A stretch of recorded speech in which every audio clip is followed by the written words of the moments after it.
and hello, this is Jo with the wonderful Shockey Pope.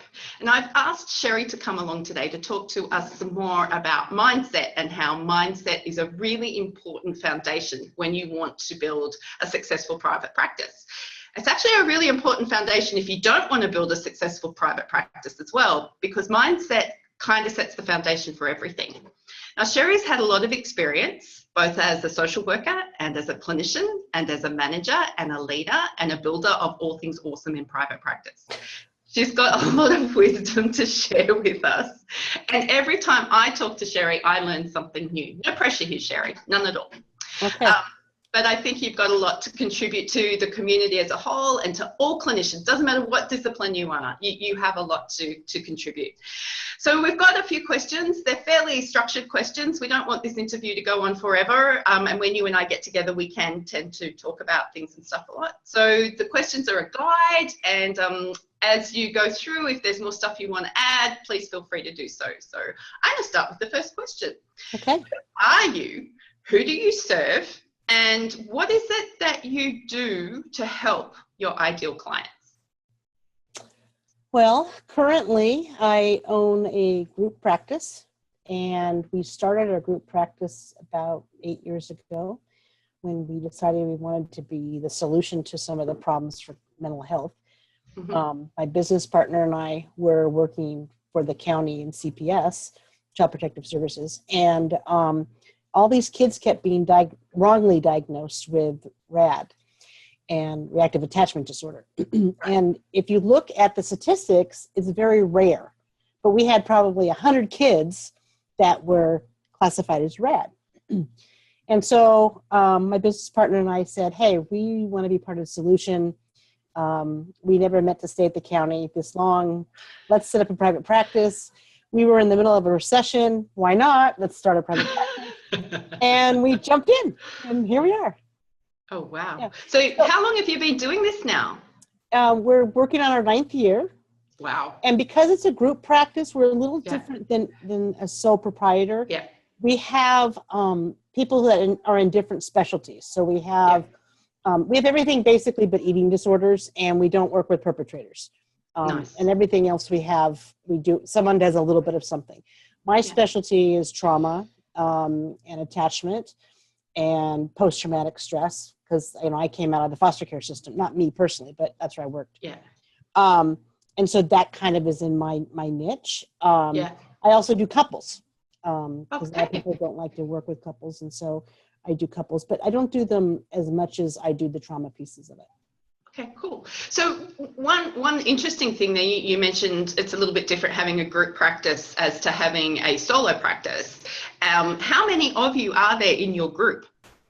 Well, when we first started, we had 2. And then that first year we ended up with 3. And then we moved to a new building when we ran out of rooms. And then we had 5. And then last year when I came to the mastermind, we had 8. And today, as of today, we have 14. Oh, congratulations. Yeah. Well, you must be doing something right. You keep growing. Yes. And there was that very expanding. Yeah. Yeah. And you mentioned, so would you mind sharing that figure around how many intakes your clinic is doing a month sort of on average? This month, for the first 20 days, we did 65. Wow. And probably we're on track to do maybe 79, 80 of them, probably by the end of the year, by the end of the month. What excites me about that is that's 80 people being helped. The revenue will follow, because my whole philosophy is if you do the work well and you love what you do, the revenue will follow. So you've been in private practice for 8 years, is that what you said? Mm-hmm. Yeah. Had you been exposed to private practice before then? Had you thought about it? Had you dabbled in it? I was licensed in 2000, and I was still working for the county. And so I worked with a lot of mental health clients there. Mm-hmm. So I was working it wasn't private practice, obviously, but I was working in the therapy field. Right. And I did that 1 day a week. And then I also then worked CPS. And I always meant to be a clinician. I got kind of sidetracked, and then we had kids, and then, I don't know, stuff happened, and you get used to that regular paycheck. Yeah. And then you go, this isn't very fun anymore. And I don't like all the rules, and I'm getting in trouble. And, just those kinds of things. Here's your Yeah. next, just Yeah. this stuff. So I thought, all right, maybe it's time. And then we really did want to help our community, and we couldn't find good therapists. We thought, well, here we are. Let's make it happen. Make it happen. So what do you absolutely love? So you've done quite a bit of non-private practice. So you've had your foot in that camp, and you had your feet. You've done your time. Yeah. What do you love about private practice? What is it that private practice is able to give you that employment couldn't give you? Well, I like to be the boss of me. I like making decisions quickly and efficiently. Yeah. I created a lot of programs when I worked for the county. I actually got to do a lot of fun stuff when I worked there to help kids, but I wasn't able to do it all the time. And I always was pushing and fighting to get something done. In private practice, if I decide, I want to do a group, or I want to do mental health outreach, or I want to do, I don't know, a co-parenting class, I can do it. Yes. So I like that. I also like my surroundings. I can make my office how I like it to be. I could choose the colors. It fits me. I like the freedom. I mean, and that's a two-edged sword, because in regards to, you could set your own schedule, but then you also are the one who is called when, like, the toilet breaks, or like this past week, the door was left open, and so you're the one that's on the call for that. But on the flip side, I like to be in control of me, and so that's nice. why it's fun. Yeah, cool. So what frustrates you about private practice? I think hiring folks that don't do what they're supposed to do. Yeah. I think that's the biggest for me, because everything else in private practice for me goes well. It's hiring people either to do staffing, like when they're staffing the phones, or when they're doing intakes, or even therapists, and they don't have the same work ethic that I have. And so I get disappointed because they don't do what I think they should be doing. Yeah. And then they call out, like, I don't know, 12 days out of 30. And I'm like, really? What's happening here? Or they lie. I had one woman that I just happened to see coming. She said she was at the office. She texted me and said, I'm at the office now. And then I was going someplace else in the city, and I drove right past her. And she wasn't in the office. She was in the traffic still. Wow. Yeah. So I think that's what frustrates me the most. And getting people to do some of the work. Yeah. I share your frustration. I love my team, but sometimes I just don't want team.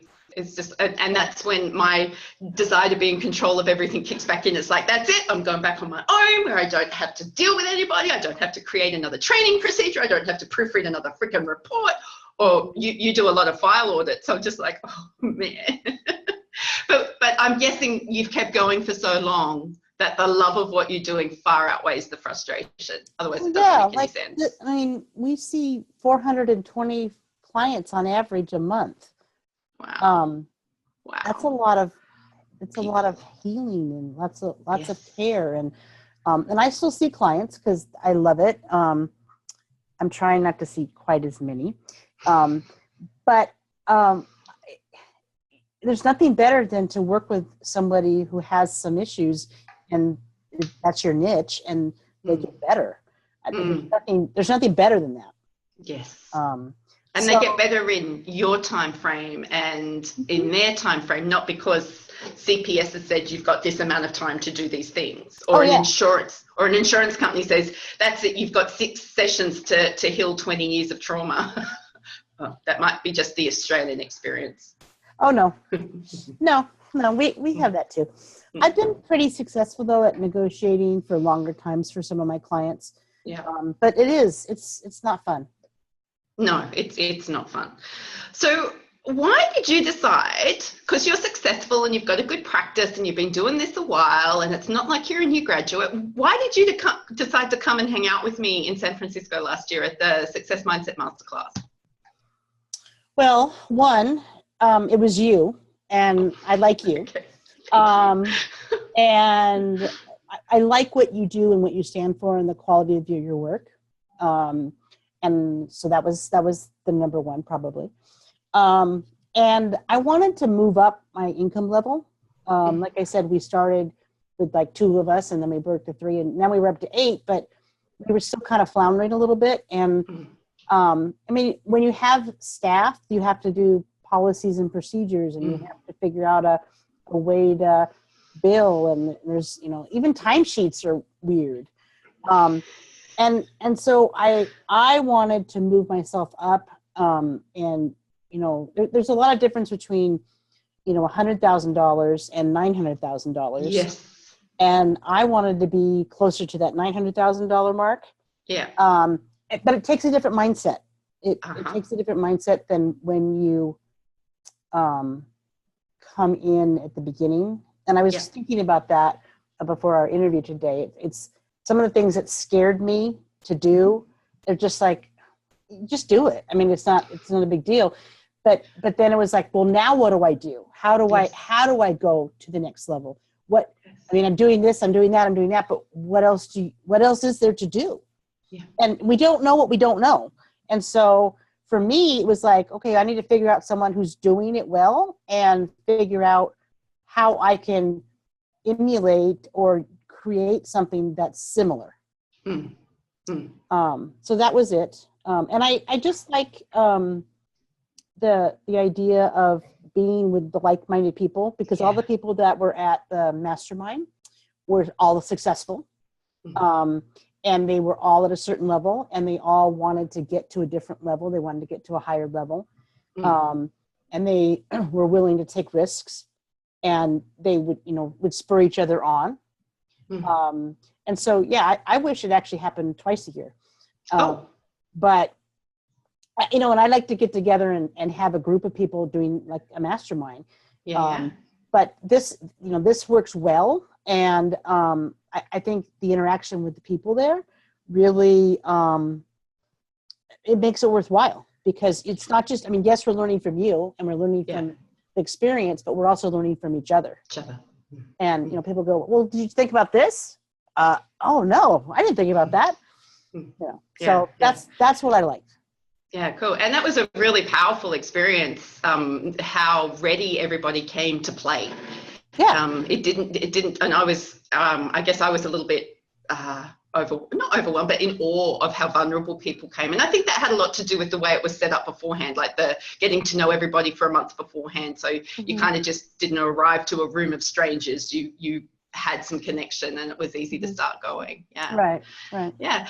You brought 4 team members along with you, your business partner, and 2 employees. On reflection, was that wise for your business?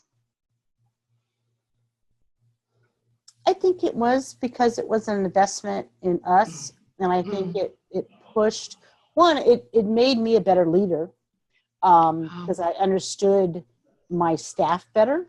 And I was able to go, and this is what I do, and this is why I do that. And, I should because I can get really self-focused and go, okay, do this, blah, blah, blah, blah. And then someone goes, did I do a good job? And I'm like, of course you did a good job. Everyone does a good job, you know. And I have to step back, because that's not how other people view the world. And so that helped me be a better leader. And so I think it was very helpful, particularly for the new people. Now, one of them that we did bring, she left, she got licensed and she left, but we're still in contact, and we're still doing some collaborative work on some classes and stuff. So it wasn't a waste of investment with her. It just is a different kind of investment. We're bringing 2 more this time. Yeah, I know. I'm still like, wow. And they're excited. So that's really cool. So it was the first time the event was run last year. And I guess, did you go with some expectations, and were those expectations met?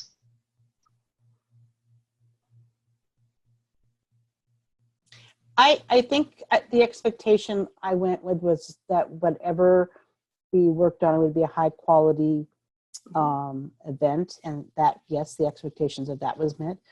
I mean, I had already spent time with you, the year before, so I had kind of inside information about who you were and how you worked, so I could put my trust in you immediately because I already knew you a little bit. So I think I just knew that it would be a classy event. I knew that it would be put on well. I knew that it would be well organized, and all that stuff, logistics and everything went smoothly. And I'm kind of impressed. You're doing it from Australia, and we're here. Yeah, and I'm kind of impressed too, because I had no idea we were in downtown, girls, girls, girls, boys, boys, and Joe's the prude and going, oh my God, where have I brought people to? Somebody's Uber didn't want to drop them off. That was hilarious, but we all handled it brilliantly. So that was cool. Yeah, and we have stories to talk about. Yeah, we do. Very cool. All right. So one of the modules that we talked through at the masterclass, which is kind of foundational, is called Understanding You. I hope you remember it. Mm-hmm. So what did it mean for you to understand you before you came to the event? If I had said that to you 2 years ago, what would that have meant for you? I think it was, it's a journey. We never stay stagnant. And so for me, I was ready to take another leap, but I wasn't sure how. And then, that fear comes in, not fear of I can't do it, because that part of it is gone. That was like, a few years ago. It's more about fear. So 2000.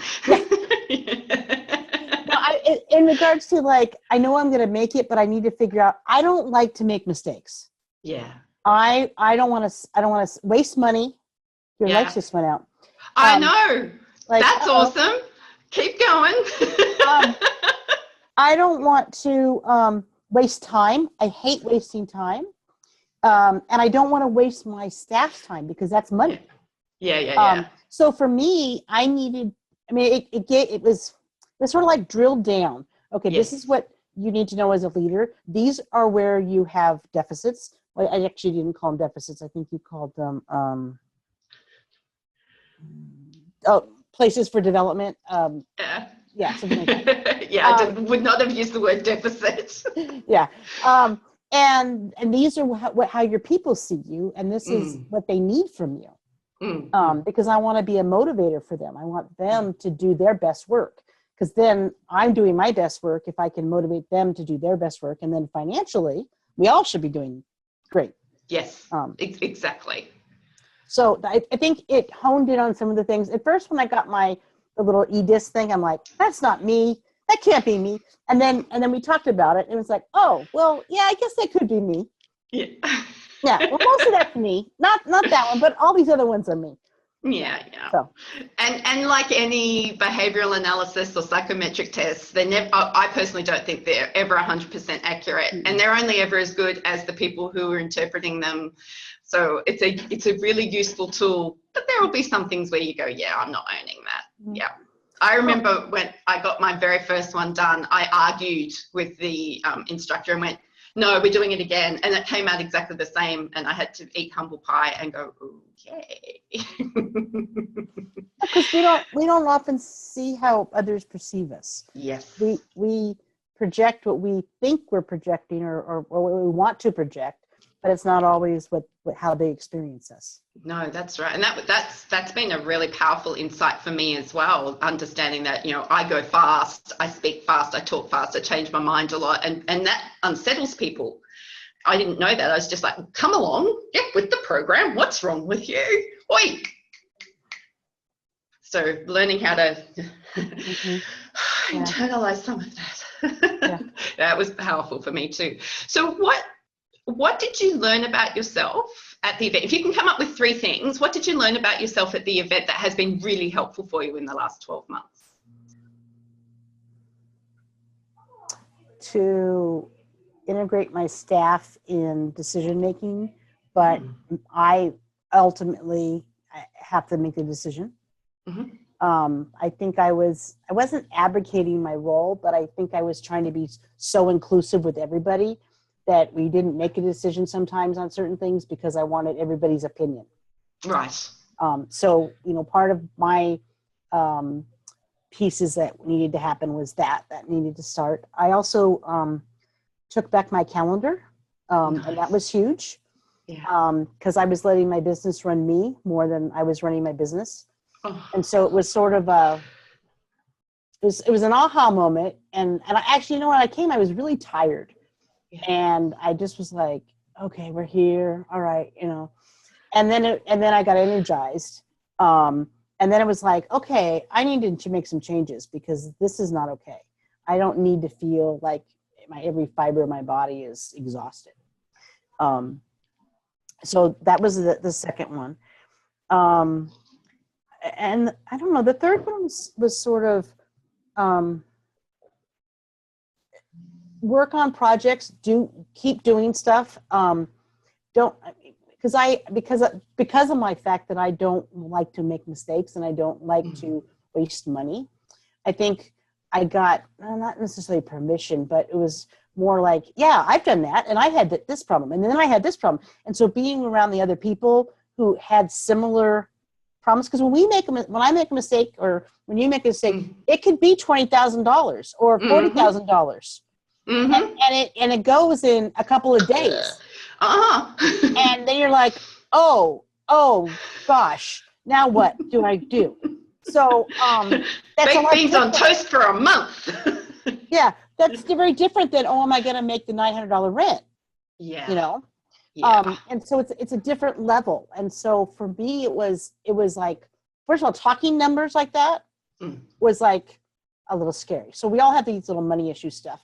And I thought, I worked out my money issues. I'm all cool. But we still have money issues that pop up, And then we're like, and then I was like, I can't do this. I can't do my numbers that well.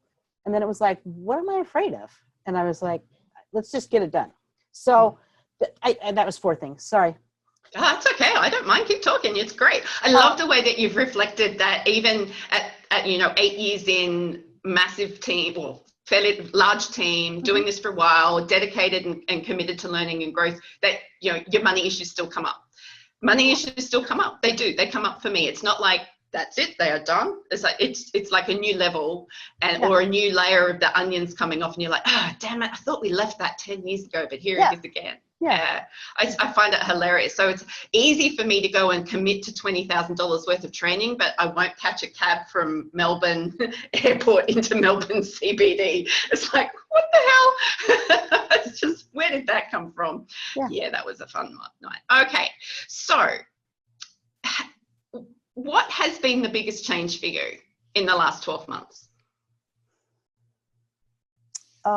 Besides adding staff, creating my program to help coach and help new business owners learn from my mistakes. Great. That's cool. And what's it called? Therapy Practice in a Box. Yes. And it has, it takes you basically from graduate school to laying the foundation. And then I've done some coaching in addition on that, and helping people walk through that fear, and giving them checklists and say, here, follow this checklist. Click, you can do this. And then I follow up occasionally with an email from them, and do a little nice little kicking of their tushy. And then they respond like they've opened their practice, and they've done this and they've done that. And, That's pretty powerful. So creating a product to launch. Look, where did you go? I'm here. Did I go somewhere? There we go. Oh, I know I'm in the dark, but I really haven't gone anywhere. So that took a little bit, and I mean, it took me a while to write the book. And I wrote a book. I didn't tell you that. I wrote a book. It goes with this whole program. And it took me a while, because I'd never done this before. So I was like, how do you do this? And how do you do that? And how do you make it look like everything's so nice and seamless? And you don't. You just keep doing it. Like my very first sale, she was referred to by somebody I know, and I didn't know her personally, but she sent me the email and said, I love your process and everything, but I can't download the book. It won't come. I keep trying, and it keeps saying that it's not attached. I'm like, what do you mean it's not attached? And I'm like, I'll fix it. Hang on. And I was like, oh, I don't know. I'm in the back end of my website. And it's like, oh, there was a button that basically needed it. So yeah, I fixed that. But it was like, that was my very first sale, was a mistake. Yeah. That wasn't, did she ask for a refund? No. No. So yeah, I'm not going to, technology works awesome when it works. Yeah. That's my philosophy. Yeah, okay. just click. That's great. I am incredibly proud of that product, and I love talking about it. I think it's an incredible, valuable tool for clinicians of any discipline. Like I've told you, I'm sending OTs to you and speeches to you. I know that's not its direct target, but I just, there's nothing out there that is that thorough and systematized and helps break down that fear, and that you're not the only clinician that's scared of getting it wrong. Good grief, we deal with people's lives every single freaking day. If we get it wrong, there are consequences. So no wonder we take that into practice building. All right. So the final question for our interview this morning is, what is the number one thing that you think everyone who is in private practice, regardless of their discipline, needs to know? I think the basic thing is that they could do it. Nice. That it takes a lot of work. Yeah. But one foot in front of the other. And when you start getting in the weeds and you don't know where else to go, you hire a coach. Because we don't know what we don't know. And if this is your passion, if this is something that you really want to do with your life, then you can't just let it go when it gets hard. You have to figure a way around that obstacle. You can't just go, oh, I can't do it. Sorry, I'll go back to working at an agency. It's about, okay, I can't do this. I need to call somebody to figure X and X and X out. And you just do it and get started. And it's not going to be perfect. And you have to be okay with that. Nice. I'm going to leave it there. That's brilliant. So for the people watching or listening to this, if it's not perfect, that's okay. Yeah. So that's really powerful, Sherry. Thank you so much for sharing with me today and sharing with the people who are going to watch this recording or listen to the recording, because it should go out as an audio as well. Just so everybody knows, I'm going to put a link to Sherry's Therapy Practice in a Box resource for us to be able to access. There'll also be some more information about the Success Mindset Masterclass that's happening in San Francisco in September 2017. And I want to say a massive thank you again, and I'm going to go and work out how I get more light in this room. Thanks again, Bye. Sherry.